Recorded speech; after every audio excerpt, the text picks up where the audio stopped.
So first and foremost, thanks to all my veteran buddies. If it wasn't for what you guys do, there wouldn't be video games in the evening.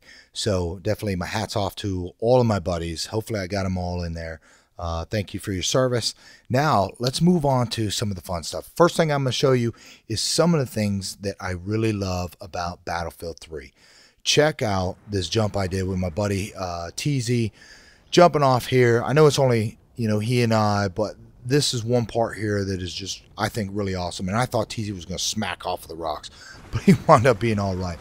Flying a helicopter. I suck at flying helicopters, but the guys were in the water. They fell off of the side of the aircraft, so I went down to get them. They're still fairly new to the different controls and more of Modern Warfare 3 type players. So Big Mac, hit the A button, man. That's all you got to do. So check this out. This is something you don't get to see every day in one of the other games that I know of. When you launch a body like 200 feet into the air, that is just flipping awesome. So gameplay. TZ sends me a text message, says, "Hey man, we're on playing some Battlefield 3 if you're into it." So I jumped on, and we got into a match of Rush on Devilman's Peak.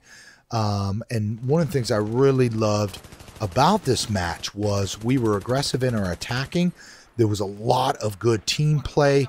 When we go to defend, we defended, and they didn't really make it that far. So I was pretty happy with that. A lot of snipers, man. That stuff was making me so mad. I was like, you know what? You can watch this in your kill cam. Happens to me, so here's a little tea bag for you. And I got a little tea bag for your buddy over here trying to snipe me. Here's a little 249 bullets, a little tea bag in, and guess what? Doesn't taste like tea, does it? So, like I was saying, it was great. It was a guy that was running around that was not in my squad, that was just reviving me left and right. So it kept me from dying about a bazillion times. I was up doing MCOM stations. Sergeant Gunn was running the helicopter, giving us cover, spotting people off. I was like, look out, man. 2 guys are coming towards B. And he was just railing them with the helicopter. So, that went over pretty well. Get inside the tunnels. I got the 249 set up. I'm just laying all kinds of suppressive fire. Big Mac, TZ, they're running up. I'm trying to lay suppressive fire here for Big Mac so we can launch another RPG. And boom, I get taken out by the tank at the end. But that's all right. Hey, it was a team win. So then we get into defending. So I immediately set up on the right, and I'm running the 249 again. Typically on Devilman's Peak, a lot of the guys run down as you're coming towards the attack points, the left side of the map, because you can get in behind those rocks, gives you a little bit of cover. This guy here with this 93R, driving me nuts. He was popping everybody in the head, really, with a handgun. So, and there he goes again, taking me out. So, I mean, he was frustrating all of us. And, you shove a 249 in a guy's face and you go fully auto on him. I don't think he should be able to take you out with 1 or 2 bullets. Just absolutely ridiculous. They did this big patch because so many people went online and they complained about the weapon effectiveness of different things. And I'm like, really? Like the mobile AA is not as effective on ground troops. Just some silly stuff that I'm like, the mortar tubes, you can't set them up in your own no man's land. You have to go out into the open where you can't see when you put the thing on. You show up on the mini map as this huge artillery round. So many times now I launch 2 or 3 rounds and I got to jump out and take off running because I hate getting spun around and stabbed in the face when I should be in no man's land dropping rounds. Now, I think what the complaint was about, and I agree with it, is guys should not be able to get close to you and mortar tube into your spawn points. That's just ridiculous. So this fix they've done, I don't agree with. But, back to brighter things. Everybody was doing, team stuff. And check out this. I know I said I was going back to the game, but mortar tubes do not do as much damage as they used to. It used to be if you dropped 1 mortar round and a guy was anywhere near it, you took him out. Now it's taking 2 or 3 mortar rounds? How realistic is that? Not very much, if you ask me. But, you know, like I said, dude's running around healing people. Sergeant Gunn running that helicopter. Big Mac was sniping. TZ was out there running the engineer class, you know, shooting RPG, shooting SMOS. So, you know, all in all, we were doing pretty good as a team. I was running the support class, trying to lay suppressive fire. I was throwing out ammo whenever I needed it. We had one guy that when we were attacking, ran the Humvee up, and I mean, he held his ground with the Humvee. Everybody was communicating in our squad. So that is definitely a big plus, because when you're calling guys out, if you don't see them on the mini map, it really helps when you call, hey, they're coming in the backside of B, or they're up above B, or he's on the second floor B. You know, something of that nature really helps out, so that you get an idea of what to expect. And you know, and if you're not in an Xbox Live party, why not turn your microphone on? You know, some of the guys in your squad might be doing it. Turn the microphone on. Say something. That's how I met BD, Sergeant Gunn, ASAP, Delta. You know, all of those guys. They weren't one of my friends on Xbox, but they had their mics on, and we were all, you know, talking about, hey, there's guys up here to the right. Oh yeah, I see them. Let me get them. And all right, follow me. Come over here. Are you support class? I need some ammo. Hey, are you medic? I need some, you know, some healing.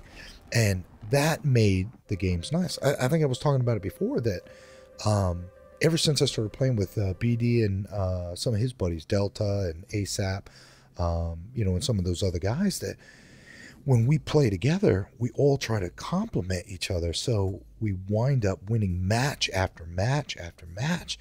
And that's really the key to it. You don't need a hack. You don't need to do a flash drive hack. You don't need to, you know, go and unlock all the weapons and spend money and do all that stuff. Because, you know, if you go and you spend money unlocking weapons and you don't do any better, then you just, you know, wasted some money. So Sergeant Gunn got himself a server, set it up. We all jumped in hoping that, you know, once we had about 4 or 5 people, that other people would start joining the other team. You know, nobody joined. So we were all on the same team, and we were kind of like, so, you know, what do we do? So a couple guys jumped on the other side. Big Mac, who, if you've ever watched some of my Modern Warfare 3 videos, you know, big props to Big Mac, because one of the better COD players I've played with, him, Aries, TZ, you know, he's rocking things. Jimmy, you know, we all get on, try to have a little fun. But Big Mac was just, he was like in my back pocket this whole match. So I was like, dude, man, why'd you have to switch teams? Look at this. Shove a gun in his chest, and he takes me out. And just time and time again. And the sad thing is when we respawned, we were kind of down the road, and we get in the Amtrak. And, you know, it was a little bit of a distance to go. You didn't want to run it because Sergeant Gunn was in the 2S6, and he would just riddle you with bullets. Big Mac was skirting the edge there by this rock. Finally, I tried to get the Amtrak up there so we could try to take out, you know, the A point. Big Mac puts C4 on me and takes me out. Shooting me again. I turn around, trying to suppress him, trying to hit him with rounds. And he takes me out with a handgun. Oh, come on, Big Mac. I know you're running your game, Genie.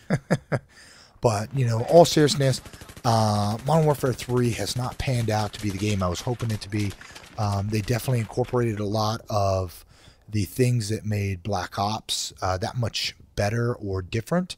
You know, with the theater mode, you know, some of the perks in there. I was a big fan of the fact that you can set your different kill streaks up based on your different classes.